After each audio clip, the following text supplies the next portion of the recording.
What's up, guys? Today I want to talk about two things that I think are very important for anyone who wants to be committed to Jesus. Those two things are head knowledge and emotional experience. You don't want to lean too far one way or the other in your relationship with Christ, because both of them are very good and both of them complement each other very well. You don't want to just have feelings but nothing to base it on factually, and you don't want to just have facts that don't affect how you feel. So I'm going to talk about and elaborate on my jam session video, Lighthearted, that just came out. You should check it out before you watch this, because early in my experience of taking Jesus seriously, I had explored head knowledge and experienced emotional phenomena, whatever you want to say. And I want to walk through that really fast. So junior year of high school, I started to wonder about Jesus, this guy that I had been taught about. Apparently I knew him, but I never really read too much about him. So I picked up 3 books. One of them was the Bible. Another one was called Jesus is blank, like Jesus is .. And then another one was Not a Fan.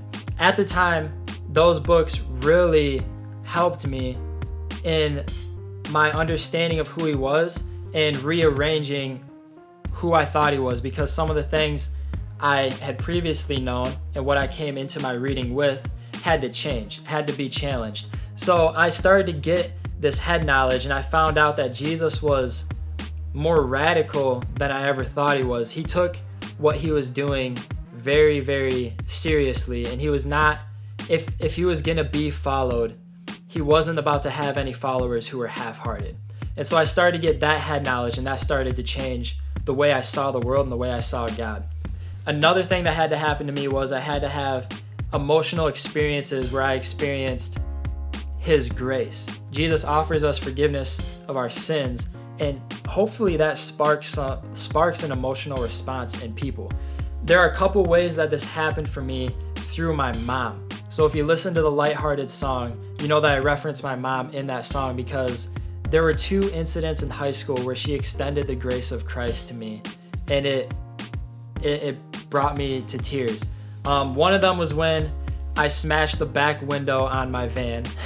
I accidentally hit another vehicle that was in our driveway, and I was in such shock.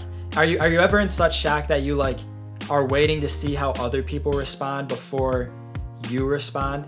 I did. It was like, did this really just happen? I went inside, told my dad. He went outside. He was not happy. So then my response started to be activated, and I was like, oh, this is really, really bad. So I ran to my room, grabbed, I think, all the money that I had, which was like $200, $300, and I brought it out to my mom, and I was just crying. I was like, Mom, take it and use this to fix the window. I'm so sorry. And she just hugged me and said, no, keep that. That's okay. We'll take care of it.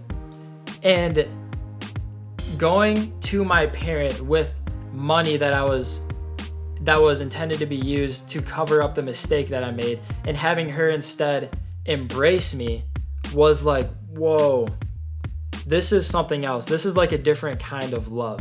And a similar thing happened when I confessed to her a behavior that I was doing that was taking a toll on my life. I don't need to get into the specifics, but there was a sin that I kept doing repeatedly in high school that was just wrecking me emotionally. And I knew I shouldn't be doing it, but I couldn't stop myself. It seemed like I had to. And so in the moment, it was amazing. It felt really good, but then the aftermath would just be severe guilt and shame, and I would wonder why I ever did it. But the next weekend, I'd be back doing it again. And I did not want to live my life that way because I hated it. And I asked God, what do I do about this? I tried stopping, but I can't seem to stop. So where's the hope?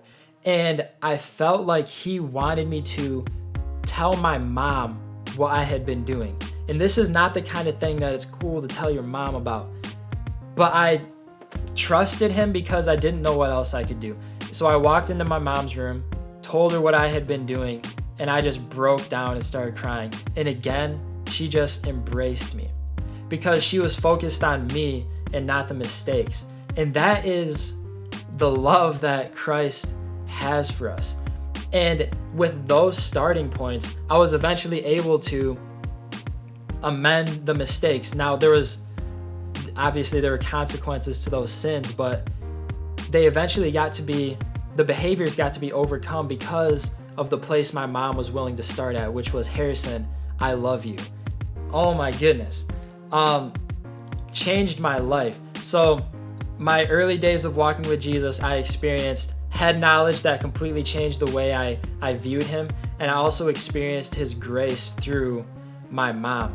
And as believers, when we extend that grace to people, we might be helping them out more than we think, because that was crucial to where I'm at today. And since then, there have been a lot of highs and lows in my relationship with Christ on my end, not his. He's been doing a great job. But I just I would encourage all of us to explore the head knowledge combined with the emotional experience and enjoy it. Enjoy your relationship with Christ. And that's all I got for this video. Thank you guys for watching. Check out the jam session videos. There'll be more off the cuff videos like this. Lots of content coming to this channel. Subscribe, like. Yeah. Thank you. I never know how to end these, but yeah. See ya.